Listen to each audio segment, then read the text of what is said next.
भरत पादुका लेकर लौटे, सिर पर लेकर आए, सिंहासन पर पादुका पधरादी। संदेश क्या मिला? ये पादुका क्या है? आखिर जुग जनु जीव जतन के, ये राम नाम के 2 अक्षर ही मानो पादुका है। आप भी अपने हृदय के सिंहासन पर राम नाम के 2 अक्षर बिठाएं, एक दिन श्री सीता राम जी ही आकर इस हृदय के सिंहासन पर आसीन हो जाएंगे। अंत आया चित्रकूट में, भगवान का बल देखना चाहता है। और भगवान का बल देखना हो तो एक काम करे, जो भगवान के आश्रित हो उस पर प्रहार करे। सीता चरण चौंच अति भागा, जानकी माता के चरण में चंचुका प्रहार करके भागा। भाग ही जाता तो ठीक था, पर अभागा था। भागा सोचती है भाग जाए, पर वो भागा नहीं। जयंत भागा नहीं क्योंकि अभागा था। भगवान का बल देखना चाहता था, क्यों भागे? श्री जानकी जी ने कहा नहीं। राम जी जान गए, धनुष पर सिंह का बाण संकल्प करके चला दिया। आगे जयंत, पीछे बाण। जयंत ने भेष भी बदल दिया, रूप भी बदल दिया। धर निज रूप गयो पितु पाही, पर बाण जानता है रूप बदलने से कुछ नहीं होगा। वह तो उसे जानता है जिसके लिए लगा है। इंद्र, ब्रह्मा, शिव किसी की यहां शरण नहीं मिली। घबराता जा रहा है आगे जयंत, पीछे बाण। नारद जी ने देख लिया। नारद जी से शरण नहीं मांगी, पर नारद देखा विकल जयंता। संत का स्वभाव को लागे दया कोमल चित संता। कहां जा रहे हो जयंत? जयंत बोले महाराज जहां बाण ले जाए। क्यों लगा है तुम्हारे पीछे बाण? महाराज प्राण लेने के लिए, कोई वरदान देने के लिए थोड़ा ही लगा है। नारद जी बोले अगर ये बाण प्राण लेना चाहता तो तुम्हें ब्रह्मलोक, शिवलोक, इंद्रलोक तक नहीं जाने देता, बीच में ही मामला साफ कर देता। अरे ये तो और बड़ी मुश्किल है महाराज, ये बाण प्राण भी नहीं लेता और पीछा भी नहीं छोड़ता। नारद जी ने कहा बाण किसका है? का बाण तो भगवान श्री राम का है, कि जिसका बाण है उसी की शरण में जाओ, वहीं त्राण मिलेगा। नारद जी ने जब यह समझाया, जयंत बोला कब चले भी जाएं भगवान पूछेंगे शरण में आना था तो भागे क्यों, और भागी गए थे तो शरण में आए क्यों? तो कह देना कि प्रभु आपका प्रभाव देखना था इसलिए भागा, अब स्वभाव देखना है इसलिए शरण में आ गया हूं।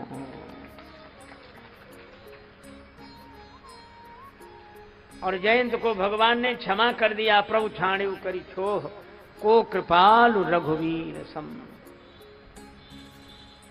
अब इंद्रलोक तक ये महिमा पहुंच गई। भगवान ने सोचा अब यहां रुकना ठीक नहीं है। हुई है भीड़ इकट्ठी होगी, सब लोग मुझे जान गए हैं और मैं उदासी का व्रत लेकर चला हूं, उदासीन व्रत लेकर चला हूं। उदासीन बड़ा सुंदर शब्द है। उदासीन का अर्थ उदास नहीं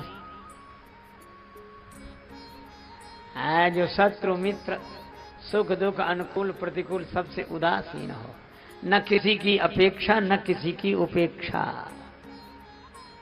यही संत का सहज स्वभाव है। भगवान आए, अत्रि महाराज की स्तुति की। अनुसुईया जी ने सीता माता को पतिव्रत धर्म का उपदेश दिया और भगवान सब संतों से मिलते हुए सुतीक्षण जी से मिले। सुतीक्षण जी ने बड़ा विलक्षण वरदान मांगा। सुतीक्षण जी ने कहा कि प्रभु एक वरदान मुझे दे दो। भगवान बोले अभी अभी दिया, तुम कह रहे थे हम जानते ही नहीं है। बोले जब आपने दिया तब हम जान गए कि वरदान ऐसे ही होता है। अच्छा क्या चाहते हो? महाराज बड़े आदमियों के यहाँ बहुत सी चीजें बेकार पड़ी रहती हैं, आपके यहाँ अभिमान बेकार पड़ा है, आप करते नहीं हो अभिमान, हमें दे दो,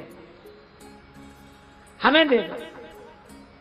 भगवान बोले दिया उन्हें जाता है जिनके पास ना हो। क्या तुम्हारे पास तुम्हारा अभिमान नहीं है? सुतीक्षण जी बोले हमारे पास हमारा अभिमान है, यही तो रोना है। हम चाहते हैं कि हमारे जीवन में हमारा नहीं बल्कि आपका अभिमान हो। अस अभिमान जाय जनि भोरे, मैं सेवक रघुपति पति मोरे। भगवान सुतीक्षण जी के साथ अगस्त्य जी के आश्रम में आए। सुतीक्षण जी ने कहा कि सीताराम जी को लेकर आया हूं। अगस्त्य जी बड़े प्रसन्न हुए। अगस्त्य जी का आतिथ्य भगवान स्वीकार करते हैं और कहा कोई मंत्र दो जहां मैं राक्षसों का विनाश कर सकूं। भगवान ने कहा पंचवटी में रहो। कितना बढ़िया संकेत है, पंचवटी में रहकर ही राक्षसों को मारा जा सकता है। इन विकारों पर विजय श्री हम पंचवटी में रहकर ही कर सकते हैं। और हम सब पंचवटी में ही बैठे हैं, 5 तत्व के शरीर में रहना ही तो पंचवटी में बैठना है। ज्ञान वैराग्य भक्ति का सत्संग हुआ, लक्ष्मण जी के प्रश्न, राम जी के उत्तर, सीता माता श्रोता। और कितनी अद्भुत बात कि पंचवटी में सत्संग हुआ और सत्संग के बाद सूर्पनखा आई। क्यों भैया? समझ में नहीं आती बात। इतना ऊंचा सत्संग हुआ, उसके बाद सूर्पनखा आ गई। भगवान का भजन करते हुए कोई रहे वहां, भगवान कहते व्यापी तहन अविद्या जोजन एक प्रजन। और ये लोग सत्संग कर रहे, राम जी सत्संग कर रहे, लक्ष्मण जी प्रश्न पूछे, सीता मैया सुने, और उस सत्संग के बाद सूर्पनखा आ जाए। कुछ लोग बोले ये तो बहुत अटपटी बात है, सत्संग के बाद सूर्पनखा को नहीं आना चाहिए। हमने कहा कि आना चाहिए। बोले क्यों? हमने कहा ये वही लोग हैं जो ये कहते हैं कि सत्संग के बाद सूर्पनखा क्यों आई। ये लोग ये नहीं पूछते हैं कि पढ़ाई करने के बाद परीक्षा क्यों आई। जब कोई साल भर पढ़ता है तो पढ़ाई के बाद उसकी परीक्षा की घड़ी आती है। तो सूर्पनखा है वासना। ये वासना सत्संगियों की परीक्षा लेने आती है कि सत्संग सही कि कच्चा। और इस वासना ने बड़ों बड़ों की नाक काट दी, पर धन्य है ये सत्संगी, इन्होंने वासना का ही विरूपीकरण कर दिया, नाक कान कट गए। खरदूषण के पास गई, खरदूषण मरे तब रावण के पास गई। रावण ने कहा ठीक है। मारीच के पास गया, अब बोला तुम हिरण बनो। मारीच बोला हम तो अच्छे भले आदमी हैं, हिरण तो पशु होता है, क्यों बनाते हो पशु? रावण बोला नहीं बनोगे, मार मार के बनाऊंगा। और रावण का काम क्या है? अच्छे भले आदमी को जो पशु बनने के लिए बेवश कर दे, यही काम रावण का है। और राम जी का काम पशुओं को मनुष्य बनाना है। हनुमदादि वानर सब बीरा धरे, मनोहर मनुज शरीरा, मनुष्य शरीर मिला। आहा, जय जय। राम जी पशुओं को भी मनुष्य बनाते हैं, पत्थर की शिला को भी मानवी बना दिया है। और रावण मनुष्यों को भी पशु बनाता है। मारीच हिरण बना। भगवान पहले ही जानते थे कि माया भी ऐसा कर रहा है, इसलिए मायापति ने ऐसी लीला रची कि रावण के आने के पहले ही लक्ष्मण जी जब वन में गए थे, राम जी जानकी जी से बोले तुम पावक महा करो निवासा। क्यों? बोले रावण नकली साधु बन के आए, नकली साधु को असली शांति कैसे मिल जाए। और वही हुआ। श्री जानकी जी तो सदा राम जी के पास है, उनका कभी हरण नहीं हुआ। हरण नहीं हुआ, ये तो लीला है राक्षसों के विनाश के लिए। अगर सीता माता रेखा से बाहर निकल गई, कई लोग कहते बड़ा गलत किया, रेखा से बाहर नहीं निकलना था सीता जी को, रेखा से, आज तक कहते हैं ये गलती हो गई, रेखा से बाहर नहीं निकलना था, रेखा से बाहर। हम लोगों को आज तक अपनी गलती नहीं दिखाई दी, माता की गलती देखते हैं।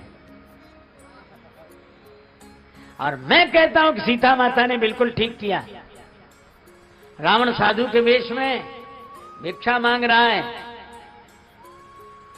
और लक्ष्मण जी रेखा खींच गए कि माता बाहर मत निकलना, संकट आ सकता है। और साधु को भिक्षा देना धर्म है, तो संकट के डर से क्या हम धर्म का पालन करना बंद कर दें? तो तुम्हारी रक्षा कौन करेगा? सीता जी बोली जो होगा होगा, संकट आएगा आएगा, मैं धर्म की रक्षा करूंगी। मेरे कुल का धर्म है, मांगने वाले जहां मना सुन के नहीं गए। सीता माता बाहर निकल आई। रावण ने असली रूप दिखाया, किसी ने कहा कि आप मान नहीं, रेखा के बाहर नहीं निकलना था, अब तुम्हारी रक्षा कौन करेगा? सीता माता ने कहा यदि मैंने धर्म की रक्षा की है तो धर्म मेरी रक्षा करेगा। धर्मो रक्षति रक्षिता। और मैं कहता हूं सीता माता अगर रेखा के बाहर न निकलती तो दुनिया को छलने वाले रावण का असली रूप कैसे प्रकट होता।